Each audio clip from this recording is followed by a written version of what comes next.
nouvel épisode. Encore une fois, vraiment hâte de discuter avec une personne très intéressante. Aujourd'hui, on va parler de la pratique du bain froid. Pour ma petite anecdote, que je vais enfin te raconter. Donc, il y a 2 ans, ma meilleure amie a dit « Moi, j'ai commencé le bain froid, c'est vraiment génial. Il faut absolument que tu fasses. » Et moi, mon mental était vraiment de 0, 0, 0 avec le froid. Et elle me tanne avec ça, et elle me tanne. Et au bout d'un moment, un soir, hyper énervée, je dis « Bon, tu sais quoi, je vais venir, c'est bon. » Et en fait, la pression de devoir tenir ma promesse a fait qu'un mardi soir de février à 20h30 le soir, en pleine nuit, j'ai été faire un bain froid. Et étonnamment, j'ai adoré, parce qu'elle m'avait quand même bien encadrée. Mais ce n'était pas dans les conditions les plus optimales. Et c'est pour ça qu'aujourd'hui, j'accueille Sébastien, qui pratique le bain froid et qui, du coup, va nous aider à rendre cette pratique... la commencer, en fait, d'une meilleure manière, parce que moi, j'aimerais recommencer. Oui, j'ai un peu fait une petite pause d'1 an. J'ai un peu la flemme de revenir. Donc, voilà. C'est pour ça que, du coup, aujourd'hui, notre invité, c'est Sébastien. Je fais encore un petit disclaimer pour rappeler que dès qu'on parle de pratique qui implique notre santé ou notre mental, c'est vraiment important de faire un diagnostic, on va dire, diagnostic spécialisé avec des personnes, parce qu'on est tous différents, on est tous uniques. Bilan médical est important. Voilà, aussi, oui, je pense ça, c'est un petit sujet qu'on va parler, parce que je pense qu'aujourd'hui, n'allez pas vous lancer demain matin, hop, dans un bain froid, hein, donc on va parler aussi de ce qui est sécurité. Mais voilà, donc prendre bien soin de soi, et je vous mets en avant, c'est le but avec le Boost Club, des intervenants, des passionnés, des spécialistes pour prendre soin de vous. Et maintenant, c'est à vous de les contacter. Bonjour Sébastien. Hello. Voilà, alors je te laisse te présenter en premier. Ok, alors je suis Sébastien Emerly, j'ai fondé Bain Froid en 2019 avec mon associé Marion Gabiou. On est parti d'un principe. Moi, j'avais eu un accident de noyade qui faisait que j'avais une phobie de l'eau complète. Et donc, dès que je rentrais dans l'eau, j'étais en panique. Okay. Et une amie, en 2018, me prend sous le bras. Elle me dit « Je veux vraiment commencer dans les bains froids. » Et moi, j'adorais le froid. Déjà, à l'époque, j'étais du style à me balader en t-shirt tout l'hiver. Ah ouais. Donc, j'avais un bon rapport au froid. Comme nous ce matin, clairement. Parce que lui, toi, t'es arrivé sans veste et moi avec une doudoune. Hein. Voilà. Oui, ça, c'est quand je suis très chaudement habillé. Ah, une chemise et le gilet. Yes. Voilà. Là, j'ai chaud. Là, je suis... Wow. Et donc, en fait, j'ai commencé avec cette amie. Elle m'a accompagné. On est rentré dans l'eau. Mm-hmm. Et j'avais vraiment... c'était dès que l'eau mouillait là, j'avais des attaques de panique. Donc, c'était vraiment pas gérable. Un accident de noyade, c'est quand même assez violent. Tu vois, tu te fais sortir de l'eau, sauvetage et tout. J'avais vraiment des états de panique. On avait du stress. Et en fait, je me suis immergé dans l'eau et j'ai plongé la tête sous l'eau. Et au moment où j'ai plongé la tête sous l'eau, ma panique a complètement disparu. Donc, j'étais dans une eau, le lac, on était en mois de janvier. Ah ouais. J'ai commencé direct en janvier parce qu'en fait, tout le monde te dit commencer en automne, mais en fait, ça faisait déjà 3 ans que je voulais commencer le bain froid. Chaque fois, on me disait, il faut commencer en automne. Ouais. Et en fait, je commençais jamais en automne. Ouais. Et en fait, là, elle m'a dit, on est en janvier. Puis j'ai fait, oh merde, je m'en fous, je vais commencer en janvier. Comme moi, mais sous la contrainte. Voilà. Enfin, contrainte de moi-même. Je suis rentré dans l'eau et en fait, ça s'est super bien passé. Mais surtout, à force d'en faire, parce que j'y allais tous les jours à ce moment-là, j'étais vraiment devenu un fou. J'avais lu tous les bouquins dessus. Parce que dès que je me mets dans un sujet, je le ponce, quoi. C'est fini. Je suis irrécupérable. Je suis comme ça dans quasiment tous mes domaines. Mm-hmm. Je m'immerge complètement dans quelque chose. Ouais. J'ai besoin d'être complètement dedans. Et là, le cas de s'immerger, c'était tout à fait à propos. Et donc, j'ai pratiqué ça à fond et j'ai testé, vu que moi, j'ai mon cabinet de thérapie à Vevey, je connaissais très bien la physiologie du corps et surtout du système nerveux, c'est ma spécialité. Mm-hmm. Et donc, via l'apprentissage du massage, de drainage lymphatique et d'autres techniques réflexes, j'avais déjà une base. Et ensuite, j'ai commencé à me documenter et très vite, j'ai dérivé vers les outils qui sont développés par les apnéistes parce qu'ils ont beaucoup plus de données scientifiques. Okay. Et j'avais lu aussi Wim Hof, parce que tu peux pas parler d'un froid sans parler de Wim Hof. Voilà, c'est ce que j'allais dire, parce que ça vient d'où exactement? Wim Hof était prof de yoga pour des apnéistes, donc c'est comme ça qu'il a construit sa méthode. Et il a construit sa méthode quand il était en Espagne, et il était choqué par la mort de sa femme, et il s'en est jamais remis. Et même encore à l'heure actuelle, je pense pas qu'il ait franchi tous les caps. Et donc, en fait, le bain froid l'aide à se tenir. Et c'est ce qui fait que le bain froid a un lien très important avec le psychisme et qu'on l'utilise comme prévention du burn-out, qu'on va travailler sur les états de santé. On a vu des réactions avec des diabétiques type 2 qui voient le diabète qui se fait défoncer, tellement que je les appelle des médecins, ils disent il se passe un truc bizarre. Et donc, là, on est en pleine découverte en fait des vertus du froid et on a enfin les outils d'un point de vue médical et l'approche mentale pour se dire que le corps, il n'y a pas que le corps en fait. Et donc en médecine, on est en train de remettre l'esprit au centre du corps. C'est un long chemin parce que la médecine a vraiment coupé en petits morceaux le corps dans tous les sens pour l'étudier. Et puis, c'est comme ça qu'on passe. D'abord, on coupe en petits morceaux, on étudie, puis maintenant, on est en phase de réassembler tout ça. Et le bain froid, ça réassemble. Ça réassocie les gens à leur corps. Et c'est cette vertu-là qui est intéressante au niveau de la prévention des troubles psychiques. Ok. Mais d'où est-ce que ça vient Enfin, moi, dans ma tête, ça vient du Nord, genre de la Suède, tout ça, parce qu'on a dans la conscience collective, on voit beaucoup ça, mais tu sais, d'où ça vient les bains froids à l'origine, tu sais? Les premiers écrits, c'est alors déjà l'eau froide, on en a eu, l'humanité a 100 000 ans. L'eau courante, le robinet d'eau chaude, c'est les années 60. Donc avant les années 60, le bain froid, tout le monde connaît. Ouais. Et on est plutôt en train d'essayer de le fuir parce que justement, on le subit. On est dans l'excès, il y a trop de froid. Et en fait, les gens cherchent du chaud. Ouais. Et dans notre société actuelle, il y a trop de chaud et on a besoin du froid. Okay. C'est-à-dire que depuis les années 60, on a un tel degré de confort que notre corps n'est plus stimulé dans le froid. Et ça, c'est une des choses qu'on explique beaucoup dans les initiations, c'est qu'en fait, tu as 2 gaps pour le corps. Tu as le 90 degrés à chaud qui est une de ses limites et tu as le froid à 0 parce que l'eau peut aller jusqu'à moins 9 degrés. Si tu es en eau de mer salée, tu peux aller jusqu'à moins 9 et elle n'est pas gelée. Parce qu'il y a une différence entre qui est apportée. J'avais vu ça, une différence de la température entre eau salée et eau douce. C'est en fait une question de mouvement de l'eau. Et en fait, ton eau, elle gèle à partir de 0, mais il lui faut de l'énergie parce qu'elle doit se structurer vu qu'elle prend plus de place quand elle est gelée que quand elle est liquide. Okay, donc elle a besoin d'un apport d'énergie pour geler. C'est un peu contre-instinctif en fait de comprendre ça. Et donc c'est l'apport d'énergie qui fait que l'eau peut diminuer en température pour se structurer. Et donc elle a besoin de diminuer en température et elle va perdre son sel aussi parce que les molécules d'eau s'ouvrent plus, donc il y a moins de sel dans l'eau. Et ensuite, seulement elle peut geler. Donc comme il y a du sel, le sel empêche de geler, il faut qu'elle descende jusqu'à moins 9 pour perdre son sel et geler. Donc c'est pour ça qu'on peut aller très bas en fait avec de l'eau. Okay. La baignoire de glace que j'ai dans mon cabinet, on l'a descendue à moins 3. Okay. Donc ça, c'est parce qu'on immerge un corps à l'intérieur et qu'on a énormément de glace et que la glace est à moins 20. Donc après, ça fait des moyennes. Donc c'est que des rapports d'énergie, des règles de 3 qu'on fait pour montrer aux gens que il y a l'eau, il y a des phénomènes physiques, il y a des phénomènes physiologiques, et puis on encadre ça pour mettre un cadre de sécurité pour expliquer aux gens qu'effectivement on est tous différents et que ça sert à rien de se dire moi je vais faire une demi-heure dans l'eau froide parce que je suis tellement fort. En fait, ça dépend de la physiologie. Ça dépend, ouais. Et c'est quoi les aspects, les bienfaits sur le plan et physique et mental? Si tu dois séparer en 2, quels sont les bienfaits? Les bienfaits sur le mental existent parce qu'on met une contrainte sur le physique. C'est-à-dire que tu vas aller t'exposer au froid, tu vas perdre une énorme quantité d'énergie. Ça va activer tes réflexes reptiliens dans le cerveau. Et ces réflexes vont faire que tous les petits soucis à 2 francs qu'on a l'habitude de prendre pour plus importants qu'ils ne sont disparaissent instantanément. Parce que ton corps, il fait « là, il faut survivre ». Donc on arrête de réfléchir à des bêtises. Ouais, donc tu es concentré, du coup. Ouais. Et c'est assez impressionnant à voir. J'ai des gens qui, 2 semaines après les initiations, ils changent de job. Parce qu'en fait, ils arrêtent de se raconter une histoire en se disant que c'est l'autre qui doit changer. Ils rentrent dedans, ils ont l'adrénaline qui monte et d'un coup, ils font en fait, c'est ma vie qui compte. Et ça switch. Et c'est assez impressionnant de voir que des gens qui sont vraiment limites au niveau psychique, c'est parce qu'on change le cadre de référence physique. On les amène dans une nouvelle expérience qui consiste à être associé à son corps. Et d'un coup, on redevient important, mais surtout, on se rend compte qu'on n'est pas grand-chose. Quand tu es dans l'eau, l'eau ne ment pas. L'eau, elle est froide, point. Ouais. Tu peux te raconter l'histoire que tu veux. Les limites, elles sont physiologiques. C'est toi que tu mets en danger et ce danger est réel. Parce que le fait d'aller dedans, c'est hyper dur. Moi, je me souviens, ma meilleure amie, elle me disait, Mathilde, si tu nous écoutes, bonjour, que de commencer dans le lac, c'était plus facile parce que quand tu es sous la douche, il y a plein de gens qui disent tu peux te mettre... Il y a un petit moucheron qui m'énerve depuis avant. Du coup, je suis en train de faire une petite danse, là.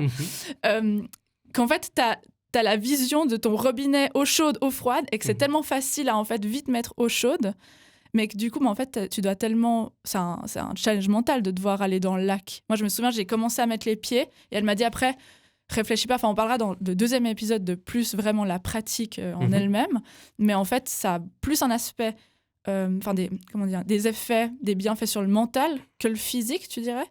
De toute façon, mental et physique sont reliés. Hein. Là, je suis en train de lire un bouquin justement sur les 36 sens du corps humain.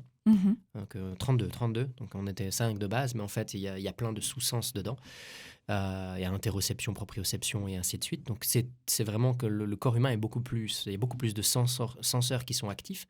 Et en fait, l'expérience du bain froid change au niveau psychique déjà la perception du froid. Et donc quand tu changes ta perception de quelque chose que tu considères comme douloureux et d'un coup ça ne l'est plus, tu commences à voir le monde différemment parce que ça change tes perceptions dans d'autres repères. Tes croyances, tout ça. Donc de toute façon, l'expérience physique réelle, elle a une influence sur le mental et inversement. À la fois, tu crées ta réalité, mais tu dois aussi prendre le feedback du monde pour pouvoir être en accord avec le monde. Tu es tout le temps en train de chercher une adaptation, en fait. Et ton corps, il s'adapte beaucoup plus vite. Les échanges, un échange cellulaire, c'est des millisecondes. Donc 1 minute dans l'eau froide, c'est déjà suffisant pour un effet psychique. Si tu cherches que l'effet psychique, tu rentres dans l'eau, tu ressors, l'effet psychique. C'est comme j'avais eu la première fois parce que vraiment elle avait fait des cours du coup avec toi. Et du coup, elle m'a dit, faut que tu respires. Et je me suis baissée, j'ai mis les épaules, je l'ai regardée avec un petit air de pitié. J'ai dit, je peux sortir. Elle m'a dit, oui, c'est bon. Et après, j'étais super fière de moi et j'ai quand même continué. Et je pense que comme tu dis, c'est vraiment, moi, ça me parle en 1 seconde. Ça a changé quelque chose chez moi. En fait, le boost hormonal du cerveau, donc tu produis près de 130 neurohormones quand tu fais du bain froid. On étudie, hein, on a à peu près 10-20 nouvelles hormones qui existent dans notre dictionnaire médical qui sortent chaque année dans les études.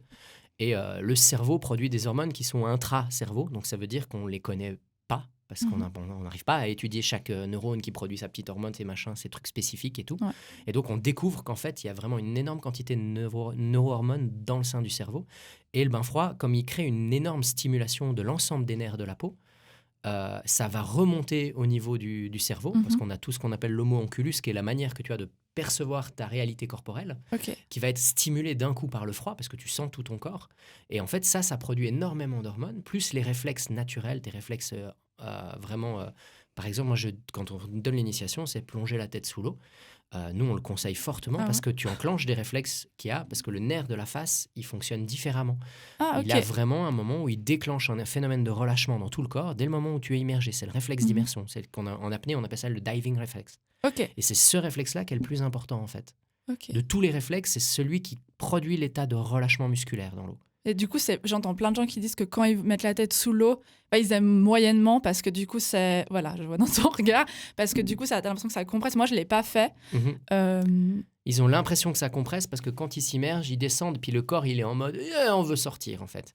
Et en fait, c'est justement cet excès d'énergie mentale qui est en train de remonter, dans le sens qu'ils sont là en mode j'essaye de contrôler une situation. Non, mais attends, le lac, il est là depuis des milliers d'années. L'eau, elle existe depuis toujours. Le froid, c'était là avant ta naissance. Il y a zéro contrôle sur ce genre de phénomène. Il faut que tu fasses confiance à ta physiologie. Tu as un animal qui est issu de 2,5 milliards d'années de sélection naturelle. Tu peux faire confiance à tes gènes. Donc maintenant, fais confiance à tes gènes, fais confiance à ce qui est invisible. Plonge la tête sous l'eau. Tu viens de ce milieu aquatique. Je veux dire, tes ancêtres, on est apparus dans l'eau. On en est sorti. Donc en fait, on retourne à quelque chose d'initial. Et donc, une fois que tu t'immerges et que ton corps se relâche dans l'eau, que tu es en train de flotter, à ce moment-là, ton corps, lui, il recherche l'économie d'énergie parce qu'il est dans le froid. Mais il a son intelligence. Donc, il faut juste apprendre à foutre la paix à son corps et le laisser faire.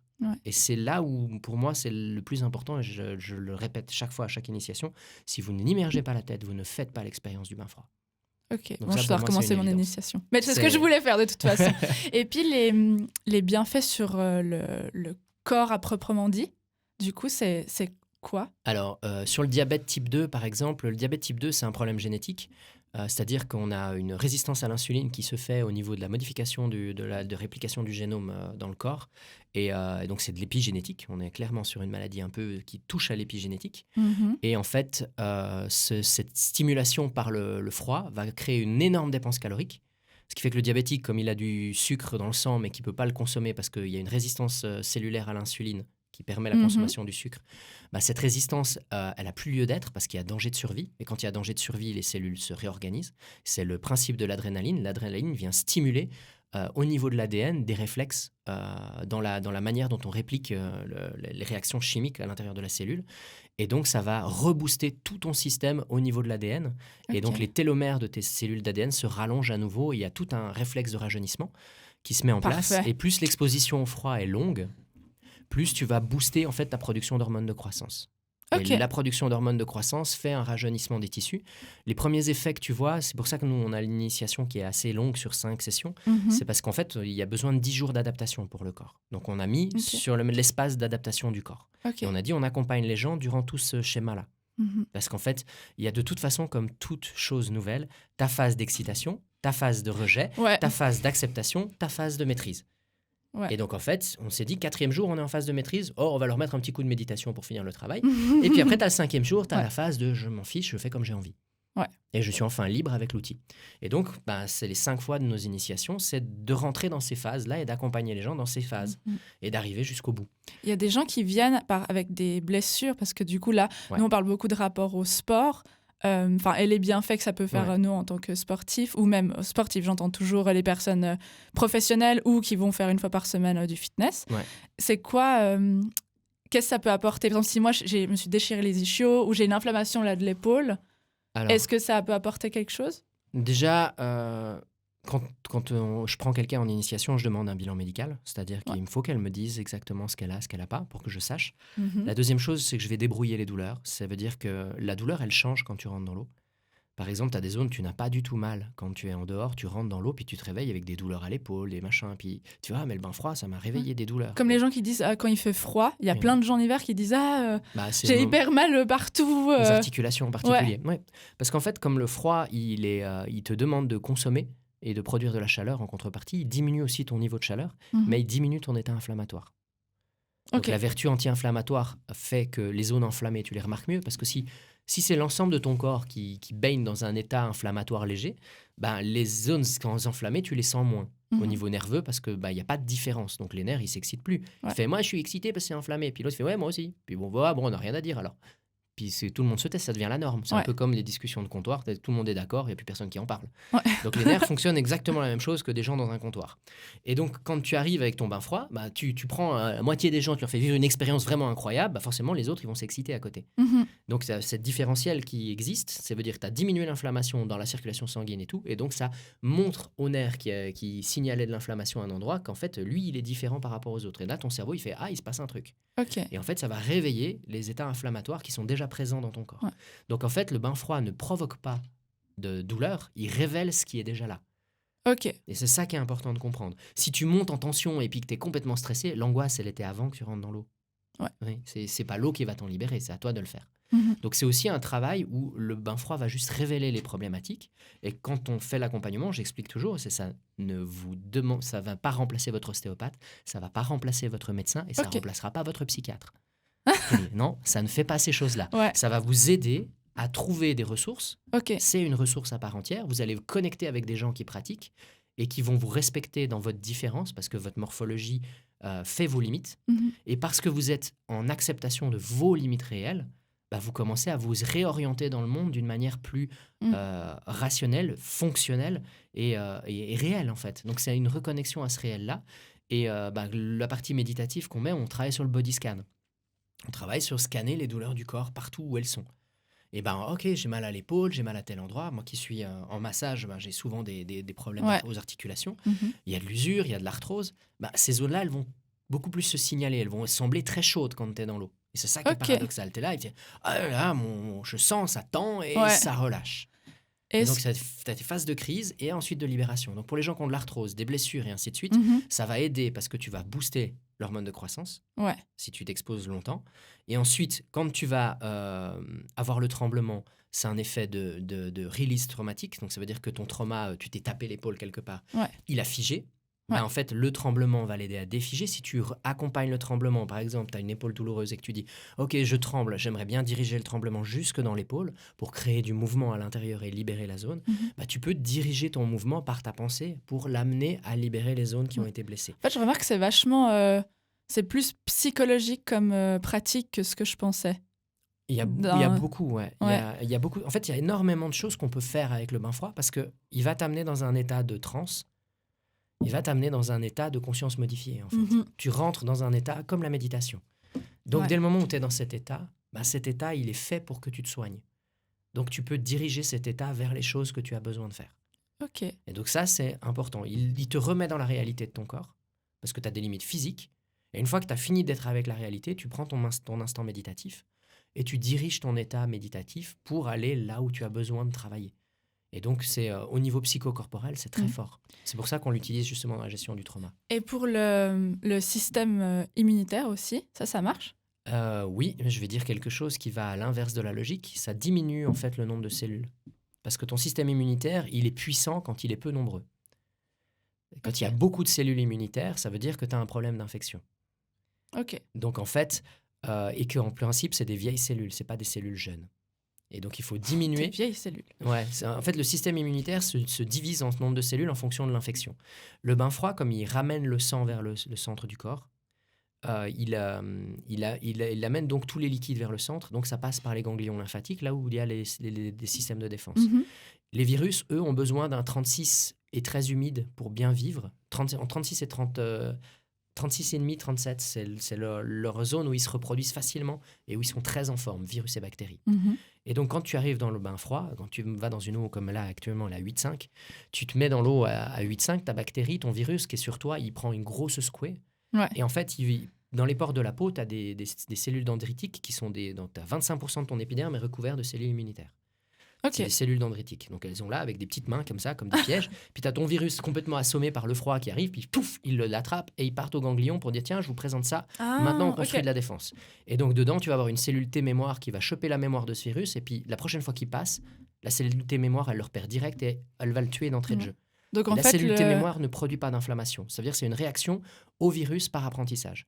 Si tu as de la fièvre, c'est que c'est une réaction inflammatoire. Ça veut dire que le corps ne connaît pas le virus qu'il est en train de combattre. Donc, en fait, ton système immunitaire se renforce et il gagne des batailles tous les jours sans que tu le saches. Parce qu'il connaît déjà l'ennemi. Et le bain froid lui permet d'apprendre à connaître des ennemis parce que tu les assommes avant qu'ils arrivent dans tes systèmes.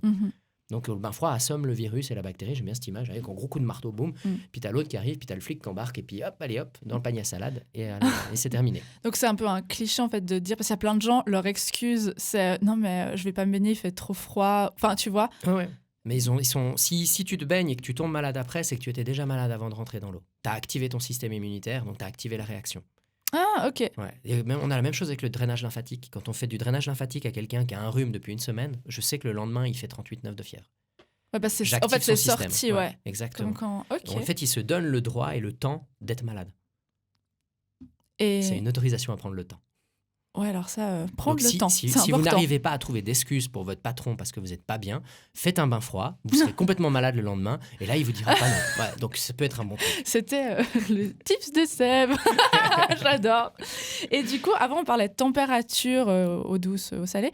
Est-ce que ça... disons qu'une eau, elle est à 5 degrés. Enfin, quand est-ce que tu te baignes ? Pour que ça soit froid, parce que toi, je sais que t'as d'autres tolérances que nous, mais tu vois, pour, on va dire, un peu les gens qui aimeraient commencer, quand est-ce que ça commence à devenir froid ? Et puis, est-ce qu'une eau à -1, elle va avoir des propriétés différentes, enfin, un apport différent qu'une eau à 5 degrés, par exemple ? En fait, faut comparer... Je vais faire une comparaison un peu osée, c'est comparer au rail de coke. Allez, on y va. C'est vraiment... le froid... on ne se drogue pas. Voilà. Le froid et la coke, c'est exactement la même chose. Dans le sens que c'est la quantité qui détermine ton seuil de tolérance, il est déterminé par ton entraînement. Et en fait, tu vas arriver avec quelque chose qui... c'est sa quantité, en fait, qui fait sa violence. Okay. Je veux dire, ton overdose, elle vient parce que tu es un, trop habitué, puis deux, tu fais plus attention à toi. Le bain froid, c'est la même chose. Si tu as des grands warriors qui sont tout le temps en train de se chronométrer à fond, et en fait, ils sont addicts à l'adrénaline. Ils sont devenus complètement drogués de ça. Ouais. Ils sont drogués de la sensation où il fait hyper chaud dans le corps quand ils sont dans l'eau, et qu'ils sont là, ouais, t'as vu, c'est mon mental. Non, c'est pas ton mental, c'est ton système qui te dit qu'il faut que tu sortes de l'eau et que t'es vraiment en danger de mort. Et en fait, c'est pas du tout le même rapport. Okay. C'est pour ça que j'aime bien comparer à la coke, c'est que c'est tout aussi dangereux si tu commences à te raconter une histoire. Okay. Faut pas se mentir avec le bain froid. C'est la même chose, les drogues, on sait très bien qu'il faut pas se mentir avec. Ouais. Donc il y a un moment où il faut être très prudent et savoir que une eau à 5, une eau à -1, ça change rien. C'est la quantité de froid que tu encaisses. Okay, l'eau n'a rien à voir. Tu vas dans un centre de cryo avec une température à moins 180 degrés, c'est du froid que tu encaisses. Ouais. Et en fait, c'est ta quantité et le respect de toi-même. Et c'est là où c'est important de comprendre que quand tu es sous adrénaline, en fait, tu as l'impression d'être Superman. Tu te dis, moi, le caillou de 300 kilos, je le pousse tout seul, mais easy wear. Pas forcément, ça décuple la force, l'adrénaline. C'est fait pour. Et même au détriment du corps. Il y en a qui se font des fractures avec la force qu'ils peuvent avoir, tellement ils ont de puissance. Et c'est vraiment une hormone de survie. Ça veut dire que tu es vraiment dans une situation de danger. Mais que la nature a fait les choses de manière à ce que la mort soit agréable pour les êtres. Donc voilà. C'est aussi des rapports où il faut être conscient de ça. Et c'est pour ça que j'aime vraiment faire ce parallèle en disant le froid, le rail de coke, c'est la même chose. C'est vraiment, on arrête, on pousse de côté les choses. Il y a danger à s'exposer trop fort. Et le ratio, c'est de respecter les limites de ma physiologie, d'être toujours en accord avec ça et de comprendre qu'en fait, on a d'autres moyens de partir dans des états modifiés et il y a d'autres ressources, mais que ces ressources, elles doivent construire quelque chose pour l'individu. Tu vois, c'est vraiment ça qui est important. C'est quand tu sais plus pourquoi tu fais les choses, arrête de les faire en fait. Reviens à de l'essentiel et c'est la quantité de froid que tu encaisses par rapport à ta physiologie qui compte. Puis il y a toutes les personnes qui peuvent venir faire des bains froids ou si tu as des problèmes de cœur ou quelque chose. Il y a des choses qui ne sont pas conseillées dans un... Alors, le rapport, il est que comme on vit dans une société de confort, le corps n'est plus habitué à s'exposer au froid. Oui, alors ça, c'est sûr. Donc du coup, il y a des gens qui sont déjà tellement malades que c'est une zone de danger. Donc ceux-là, on les disclaim, c'est le médecin qui dit non. On est clair là-dessus. Les problèmes cardiaques, tous les cardiologues vont dire non. Enfin, maintenant, ils commencent à s'ouvrir. Mais parce qu'on a fait des petites choses un peu spéciales. Mais j'ai déjà eu des gens qui avaient un médecin, le cardiologue qui avait dit non. Le médecin traitant de base lui disait oui, ça me va. Donc ils avaient deux avis. Et puis, comme ils avaient un mouchard, ils se disaient c'est pas grave. De toute façon, s'il y a un problème, mon cardiologue va le voir puisque je suis suivi, je suis monitoré dans son système. Et en fait, le cardiologue a dit super, belle amélioration et tout. Et puis il m'a fait ok. Vous avez vu quand j'ai fait du bain froid? Je fais non, mais vous avez pas fait ça. Je lui ai dit si. Puis en fait, il n'a pas vu. J'avais envie d'amener ma maman parce que justement, elle a des problèmes de cœur et dans ma famille, on a des problèmes de cœur. Et puis quand je lui ai proposé, elle m'a dit mais pas du tout, je suis avec mon cœur, je peux pas. Et puis en fait, je me dis que ça pourrait, pour tout ce côté mental et challenge et puis trauma, je pense que ça pourrait être trop bien pour elle. Mais justement, je savais pas que si on pouvait ou pas. Tu prends une montre cardio, tu la branches dessus. Tu regardes quand il y a plus de bip, puis sinon c'est que t'es mort. Tu prends ta pulsion ici au niveau du thorax, c'est les montres que tu as pour la course à pied. Tu y vas, c'est des montres qui peuvent aller sous l'eau aussi. Comme ça, tu as vraiment toutes les infos. Et tu vas voir, c'est très intéressant parce que je les utilise pour leur permettre d'être focus sur quelque chose. Et je dis maintenant, tu vas être focus, exactement, et tu vas faire baisser ton rythme cardiaque parce que tu vas voir qu'il est associé à ta respiration. Je travaille avec la respiration et les hyper angoissés, tu leur donnes ça à focus et ils rentrent dans l'eau, ils avancent et hop, et ils voient qu'ils se calment. Parce que ton corps se calme immédiatement, il va économiser. Et ça fait l'inverse. Ça veut dire que tu vas avoir une montée d'activation cardiaque quand tu rentres dans l'eau parce que tu as la sensation de froid. C'est là où tu insultes tes ancêtres sur cette génération. Les jambes. Voilà. Et ensuite, une fois que tu as complètement plongé et que tu es immergé jusque-là, ton cœur, il fait... Il se diminue. Il se diminue en rythme et tu as tout le corps qui se relâche complètement. Et là, tu rentres dans la phase d'apaisement. Puis si tu veux aller plus loin, tu plonges la tête carrément sous l'eau. J'ai trop envie de refaire. Et une fois que tu es complètement sous l'eau, là, tu ressors et puis après, tu peux te poser en méditation. Et en méditation, tu as ta montre cardio. Tu regardes comment ton rythme cardiaque est là. Et c'est pour ça qu'on enseigne aussi sur la respiration et on parle de cohérence cardiaque. On parle de cette respiration 5 secondes. Et on va aller poser les choses pour que tout le système se mette en route. Et ça amène le calme mental, ça active des systèmes d'adaptation du cerveau et ça recentre en fait les gens sur quelque chose où ils reprennent de la maîtrise sur eux-mêmes. Et on parle de maîtrise et non pas de contrôle. Et puis du coup, tu as dit qu'il y avait... j'ai une question, s'il y avait d'autres thérapies qui étaient... qu'on pouvait combiner, mais en fait, tu as dit, c'est pas pour ça. Ça met en valeur, en fait, des petites blessures qu'on pourrait avoir, donc aller chez l'ostéo. Mais la méditation, par exemple, c'est une thérapie qu'on fait beaucoup en combinaison avec... Toi, je sais que tu fais aussi, tu m'as parlé avant de différentes choses. Je fais vraiment plein de choses. Donc, parce que j'utilise le bain froid aussi dans un protocole d'hypnose que j'appelle Mourir et Renaître, où on travaille sur du traumatisme et où on va faire mourir la part d'une personne, puis la faire renaître, mais à l'intérieur de la personne. Parce que dans le traumatisme, des fois, les identités se séparent. Et donc, c'est la manière de refusionner les identités. Et donc, on va enterrer sa part qui nous a défendus et protégés contre les démons de la vie. Et c'est très, très poignant parce que forcément, c'est une part qu'on affectionne. Mais en même temps, elle est plus d'actualité puisqu'on a fini de vivre le trauma. Et il faut pouvoir abandonner les réflexes traumatiques. Et donc, on va la faire mourir et on l'enterre. Et une fois qu'elle est morte dans le psychisme, la personne va s'immerger dans l'eau pour la faire renaître, mais à l'intérieur même de son identité. Non plus de manière séparée, mais à l'intérieur, comme si elle s'imbriquait complètement et qu'elle renaissait, mais en ayant perdu les mémoires traumatiques, en les ayant fait disparaître complètement. Elle revient avec les apprentissages, elle revient, mais à l'intérieur de l'identité en entier. Et donc, elle va créer des influences différentes et la personne va sentir que ça bouge, mais nettoyer en fait de toute la violence traumatique. Donc là, c'est l'eau qui réactive avec l'adrénaline des stimulations très profondes, d'association au corps, le tremblement et on va libérer. Donc c'est aussi là-dessus où on travaille. Trop bien, je t'écoute parce que pour les gens comme ça, je suis partie chez Sébastien faire un massage qui s'est transformé en hypnose et moi j'y croyais pas tellement, enfin j'ai fait une fois un peu hypnose spectacle comme tu disais et maintenant je me retrouve en thérapie hypnose et du coup là je t'écoutais parler, j'étais là, je sens que je t'écoute et que je suis à quelque part d'autre. On est là.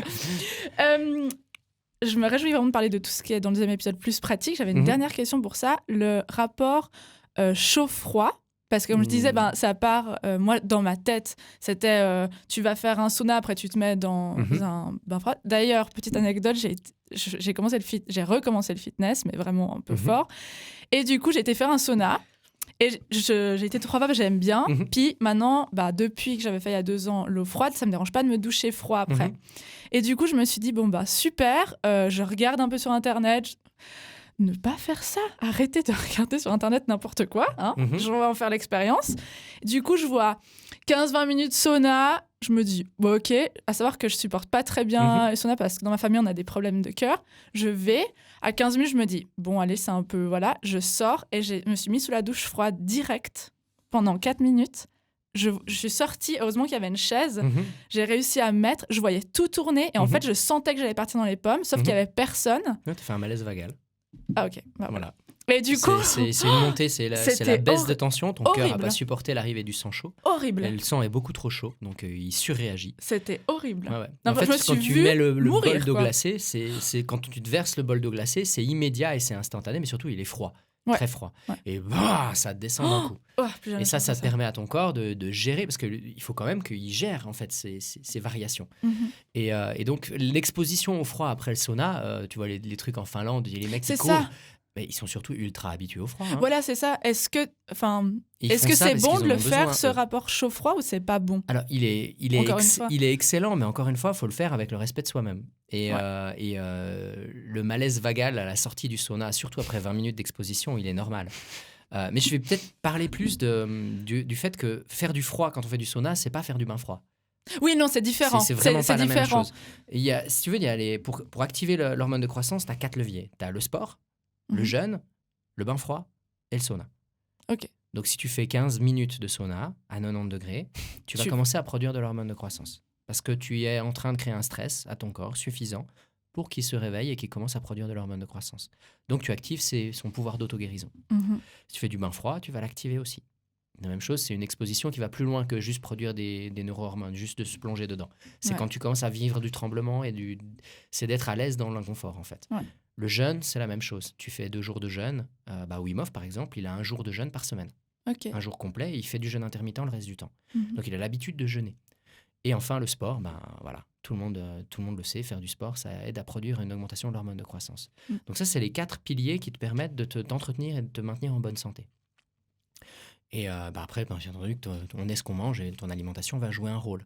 Mais en soi, c'est ça qui est important de décorréler. C'est que le froid que tu fais dans le sauna, il t'aide à évacuer l'excès de chaleur. Ouais. Mais tu peux aussi l'évacuer en te posant simplement sur une chaise longue à l'extérieur. Ce que j'aurais clairement dû faire. Voilà. Et là, tu te laisses descendre et évacuer la température et tu fais travailler ton système. C'est ton système cardiovasculaire qui va évacuer la chaleur. Et il y a besoin de bosser, en fait. Ouais. Et c'est vraiment des réactions très amusantes. Il y a un truc qui est génial à faire, parce que je donne une initiation au bain du Paquis à Genève. C'est tu t'exposes dans le froid pendant 20-25 minutes. Tu te fais vraiment une énorme session de froid, le plus longtemps possible que tu peux dans l'eau. Ouais. Et ensuite, tu cours au sauna des Paquis et tu te mets dans le sauna.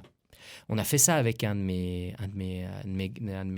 collègues avec qui on donne l'initiation à Genève, parce que je ne peux pas me déplacer tout le temps. On a passé 40 minutes dans le sauna, à 90. 40 minutes. Et on avait les mains froides, on les posait sur les gens étaient « Ah, putain !» Et en fait, pendant 40 minutes, tout notre corps était en train de commencer légèrement à transpirer au bout de 40 minutes. Parce que tu as une grande pratique aussi. Parce qu'en fait, on ne était faites pas très ça froid. si vous n'avez jamais rien fait aussi. Ouais, c'est ça. On était très froid et surtout, les mains restent froides parce que les mains, c'est l'endroit dans lequel, en fait, tu vas le plus perdre de température. Mais c'est aussi là que le corps, il évacue le sang. Il pousse le sang froid vers les extrémités. Donc, la manière dont tout ton système fonctionne est beaucoup plus complexe que ce que tu peux lire dans un petit bouquin de médecine. Il faut le vivre. C'est vraiment une expérience à vivre, de se rendre compte que faire du bain froid et faire du sauna, c'est deux choses différentes. Mais quand tu rentres dans un sauna après une très grosse exposition au froid, de voir que tu peux être 40 minutes et tu n'as pas chaud. Parce que tu as tellement de baisse de température, ton corps a tellement besoin de prendre de l'énergie. Que du coup, tu combles. Et il l'absorbe par les mains. Il va envoyer le sang froid vers les mains qui vont continuer de maintenir, de faire de prendre la chaleur ambiante.